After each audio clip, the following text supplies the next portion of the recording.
మంత్రి గారు సిద్ధం మహాసభకు విచ్చేసినటువంటి ప్రజానీకానికి వేదిక మీద ఉన్నటువంటి పెద్దలకి అందరికీ నా హృదయపూర్వక నమస్కారాలు తెలియజేస్తూ ఒకసారి సిద్ధం సభకి తరలి వచ్చినటువంటి జనాన్ని చూస్తే 20 సంవత్సరాలుగా ప్రత్యక్ష రాజకీయాల్లో ఉన్నటువంటి నాకు ఇది అసలు కళా నిజమా తెలియనటువంటి పరిస్థితి. ఎందుకు ఈ మాట చెప్పాను అంటే ఊర్లలో సాధారణంగా ఏదన్నా ఒక సమావేశం సభ జరిగితే బ్రతిమాలుతాం, మీరు రండి, మీరు వచ్చి కార్యక్రమాన్ని జయప్రదం చేయండి అని రకరకాలుగా. అటువంటిది మొట్టమొదటిసారిగా నా జీవితంలో మాకు రవాణా సౌకర్యం ఏర్పాటు చేయలేదని సాధారణ ప్రజానీకం అలకబోనినటువంటి ఒక్క సందర్భం ఈరోజు ఈ సిద్ధం సభ ద్వారా ఒకసారి నాకు అర్థమైందంటే జగన్మోహన్ రెడ్డి గారు చెప్పినటువంటి మాట, నేను నా హయాంలో మీ కుటుంబానికి మేలు జరిగిందని భావిస్తేనే నాకు ఓటు వేయండి అంటే ఈ రోజు ప్రజలే స్టార్ క్యాంపెయినర్లుగా మారి జగన్మోహన్ రెడ్డి గారికి అండగా నిలిచినటువంటి నేపథ్యం అని చెప్పి మీ అందరికీ సందర్భంగా తెలియజేస్తున్నాను. ఈ రోజు ఎన్నికలు వచ్చాయి, చంద్రబాబు నాయుడు బయటకు వచ్చాడు. సాధారణంగా మనం చూస్తాం పగటి వేషగాళ్లు ఏదో సంవత్సరానికి ఒకసారి బయటకు వచ్చి 4 పద్యాలో మాటలో చెప్పి చందాలు దండుకుని వెళ్ళిపోయేటువంటి విధంగా ఈరోజు మరలా చంద్రబాబు నాయుడు గారు బయటకు వచ్చాడు. రకరకాలైనటువంటి వాగ్దానాలు చేస్తున్నాడు. నిన్నటిదాకా చంద్రబాబు ఏం చెప్పాడు? జగన్మోహన్ రెడ్డి గారికి పరిపాలన అంటే చేత కాదు, జగన్మోహన్ రెడ్డి గారికి బటన్ నొక్కడం ఒకటే తెలుసు అని చెప్పి మాట్లాడాడు. అదే చంద్రబాబు ఈరోజు నాలుక మడత పెట్టి జగన్మోహన్ రెడ్డి గారు ప్రజల కోసం ఒక్క బటన్ నొక్కితే నేను 5 బటన్లు నొక్కడానికి సిద్ధంగా ఉన్నాను అని చెప్పి మాట్లాడాడు. మొన్నదాకా ఏం మాట్లాడాడు? కరోనా కష్టకాలంలో పిల్లల్ని స్కూలుకు పంపించకపోతే ఎవడి బాబు సొమ్మని తల్లుల ఖాతాలో జగన్మోహన్ రెడ్డి గారు బటన్ నొక్కి అమ్మఒడి జమ చేశాడు అని చెప్పి అడిగాడు. ఈరోజు మొదలుపెట్టాడు. ఒక పెట్టుంటే 15,000, ఇద్దరుంటే 30,000, ముగ్గురుంటే 45,000, నలుగురుంటే 60,000 అని చెప్పాడు.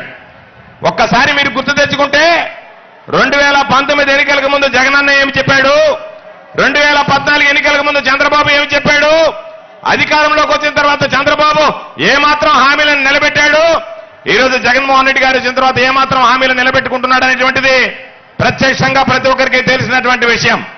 2014 ఎన్నికలకు ముందు చంద్రబాబు నాయుడు గారు నేను రైతు భరోసా ఇస్తా, రైతుకు సంబంధించి రుణమాఫీ చేస్తానని అధికారంలోకి వచ్చి 87,000 కోట్ల రూపాయల అసలు, 24,000 కోట్ల రూపాయల వడ్డీ, 1,11,000 కోట్ల రూపాయల రుణమాఫీ చేస్తానని చెప్పి అధికారంలోకి వచ్చి మొట్టమొదటి సంతకం రుణమాఫీ మీద పెడతాను అని చెప్పి మొట్టమొదటి సంతకం రుణమాఫీ ఎగ్గొట్టడానికి కోటయ్య కమిటీని వేసి రైతులను ఏ విధంగా మోసం చేయాలనేటువంటి ఆలోచన చేస్తే జగన్మోహన్ రెడ్డి గారు అధికారంలోకి వస్తే వైఎస్ఆర్ రైతు భరోసా కింద 4 విడతల్లో ఒక్కొక్క రైతుకి 12,500 లెక్కన 50,000 రూపాయలు అందిస్తానని మాట ఇచ్చి చెప్పిన దానికన్నా మిన్నగా 12,500 13,500కు పెంచి 4 విడతలను 5 విడతలకు పొడిగించి 50,000 ఇస్తానని చెప్పినటువంటి ముఖ్యమంత్రి 67,500 రూపాయలు ఈరోజు రైతుల ఖాతాలో జమ చేయడం జరిగింది అని చెప్పి మీ అందరికీ తెలియజేస్తున్నాను. అదేవిధంగా ఈరోజు ఒక్కసారి చూస్తే రైతులకు సంబంధించి రుణమాఫీ చేశాడు చంద్రబాబు, మహిళల రుణమాఫీ అని చెప్పి మోసం చేస్తే ఈరోజు వైఎస్ఆర్ చేయూత ద్వారా 4 విడతలుగా మహిళల ఖాతాలో జమ చేశాడు, రుణమాఫీ చేశాడు. చంద్రబాబు నాయుడు రైతు రుణమాఫీ చేయకుండా, మహిళల రుణమాఫీ చేయకుండా ఎన్నికల దగ్గరకు వచ్చే చంద్రబాబు నాయుడు బంగాళాఖాతంలో కలిపితే ఈ రోజు చంద్రబాబు నాయుడు ఇచ్చినటువంటి హామీలకు భిన్నంగా జగన్మోహన్ రెడ్డి గారు ఏదైతే హామీలు ఇచ్చాడో ఇచ్చినటువంటి ప్రతి హామీని నిలబెట్టుకొని మీకు ఇచ్చినటువంటి హామీని నిలబెట్టుకుంటున్నా మీరు ఆశీస్సులు అందించండి అని చెప్పి రావడానికి ఈరోజు జగన్మోహన్ రెడ్డి గారు మీ మధ్యకు వస్తున్నాడు. చంద్రబాబు నాయుడు చెప్పాడు ఇంటికొక ఉద్యోగం, ఉద్యోగం లేకపోతే నిరుద్యోగ భృతి అన్నారు. పాపం 2014లో అధికారంలోకి వచ్చిన తర్వాత అందరూ అనుకున్నారు ఇంటికొక ఉద్యోగం అంటే మన ఇంటికొక ఉద్యోగం అనుకున్నారు. చంద్రబాబు అధికారంలోకి వచ్చిన తర్వాత నేను చెప్పినటువంటిది ఇంటికొక ఉద్యోగం అంటే మీ ఇంటికొక ఉద్యోగం అని కాదు, నా ఇంటికొక ఉద్యోగం అని కొడుకు లోకేష్ బాబుకు 2 ఉద్యోగాలు ఇచ్చాడు. శాసనమండలి సభ్యుడిగా ఇచ్చాడు, మంత్రిగా ఇచ్చాడు.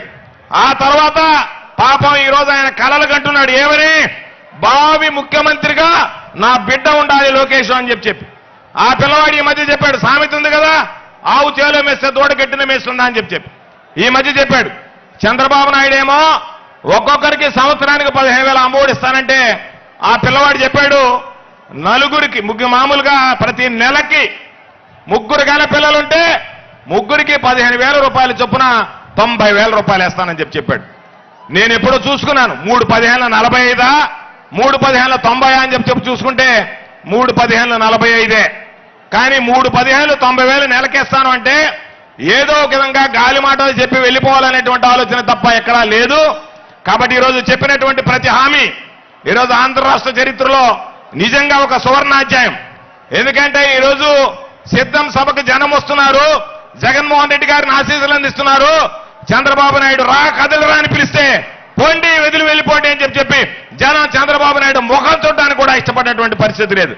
కాబట్టి నేను మీ అందరికీ చెప్తున్నా, ఎవరో ఏదో చెప్పేటువంటి మాటలు కొన్ని పచ్చ మీడియాలో చెప్పేటువంటి వాస్తవాలే కాదు. సూర్యుడు తూర్పున ఉదయిస్తాడు, పడమట అస్తమిస్తాడనేటువంటిది ఎంత వాస్తవమో 2024 ఎన్నికల్లో తిరిగి ఆంధ్ర రాష్ట్రంలో వైఎస్ఆర్ కాంగ్రెస్ పార్టీ అధికారంలోకి వస్తుంది. తిరిగి జగన్మోహన్ రెడ్డి గారి రాష్ట్రానికి ముఖ్యమంత్రిగా ప్రమాణ స్వీకారం చేస్తాడనేటువంటిది అంతే వాస్తవం అని చెప్పి సందర్భంగా మీ అందరికీ మనవి చేస్తున్నాను. కాబట్టి ఇచ్చినటువంటి ప్రతి మాటకి కట్టుబడి, చేసినటువంటి ప్రతి వాగ్దానానికి నిలబడి, ప్రజల మనిషిగా, రైతు పక్షపాతిగా, మహిళల పక్షపాతిగా, అన్ని వర్గాల ప్రజలకు సంబంధించి, అన్ని వయసులకు సంబంధించి ఎక్కడెక్కడ ప్రజలకు అండగా నిలవాలనేటువంటి దాని మీద ఇచ్చినటువంటి ప్రతి హామీ నిలబెట్టుకుంటే ఈరోజు మనం సిద్ధమన్నాం, మనం పిడికిలి బిగించాం.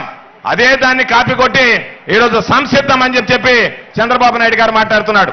అంటే మనం సిద్ధము అంటే జగనన్న మరోసారి మీ సేవకు సిద్ధం అని చెప్పి వస్తున్నాడు. చంద్రబాబు నాయుడు మరోసారి 2014 ఎన్నికలకు ముందు నేను ఏ విధంగా హామీలు ఇచ్చి మిమ్మల్ని మోసం చేశానో ఆ హామీలు మరొకసారి ఇచ్చి మిమ్మల్ని మోసం చేయడానికి నేను సంసిద్ధంగా ఉన్నాను అని చెప్పి వచ్చేటువంటి సందర్భం అని చెప్పి మీ అందరికీ సందర్భంగా తెలియజేస్తూ, రేపు జరిగేటువంటి ఎన్నికల్లో ఏదైతే మన స్లోగన్ ఉందో వై నాట్ 175 ఖచ్చితంగా నేను మరలా చెప్తున్నా, కుప్పంలో కూడా వైఎస్ఆర్ కాంగ్రెస్ పార్టీ విజయం సాధించడం ఖాయం. ఎందుకంటే చంద్రబాబు నాయుడు సొంత ఊరిలో పోటీ చేయలేనటువంటి వాడు. చంద్రబాబు నాయుడిది నారావారిపల్లి చంద్రగిరి నియోజకవర్గం. చంద్రగిరి నియోజకవర్గంలో సొంత ఊర్లో సొంత గ్రామం ఉండేటువంటి వారిలో జన్మభూమిలో పోటీ చేయలేక వెళ్ళిపోయినటువంటి చంద్రబాబు ఈరోజు కుప్పం వెళ్ళాడు. కుప్పంలో సమగ్రంగా ఎవరు దృష్టి పెట్టలే. ఈరోజు జగనన్న కుప్పం అభివృద్ధి మీద దృష్టి పెట్టాడు. ఖచ్చితంగా ఈ రోజు మీరు అందరూ ఆలోచన చేయాల్సింది, మనం అందరూ ఆలోచన చేయాల్సింది 175 మంది శాసనసభ్యుల్ని, 25 మంది పార్లమెంట్ సభ్యుల్ని రాబోయేటువంటి 40 రోజుల్లో పూర్తయ్యేటువంటి ఎన్నికల్లో ప్రతి ఒక్కరం సిద్ధం అని చెప్పి ముందుకు వెళ్లి జగనన్నకి సంపూర్ణమైనటువంటి ఆశీస్సులు అందించేటువంటి విధంగా అందరూ కలిసి పనిచేయండి. చేయి కలిపి జగనన్న విజయమే జయంగా మరలా జగనన్న ఆంధ్ర రాష్ట్ర ప్రజానీకానికి సేవలు అందించేటువంటి విధంగా అందరూ కలిసి పనిచేసి జగనన్నని మరలా తిరిగి ముఖ్యమంత్రిని చేసుకుందామని చెప్పి ఈ సందర్భంగా మీ అందరికీ మనవి చేస్తూ, పెద్ద ఎత్తున విచ్చేసినటువంటి ప్రతి ఒక్కరికి పేరు పేరున చేతులు జోడించి హృదయపూర్వకమైనటువంటి ధన్యవాదాలు తెలియజేసుకుంటూ మీ అందరి దగ్గర సెలవు తీసుకుంటున్నా. జై హింద్, జై జగన్.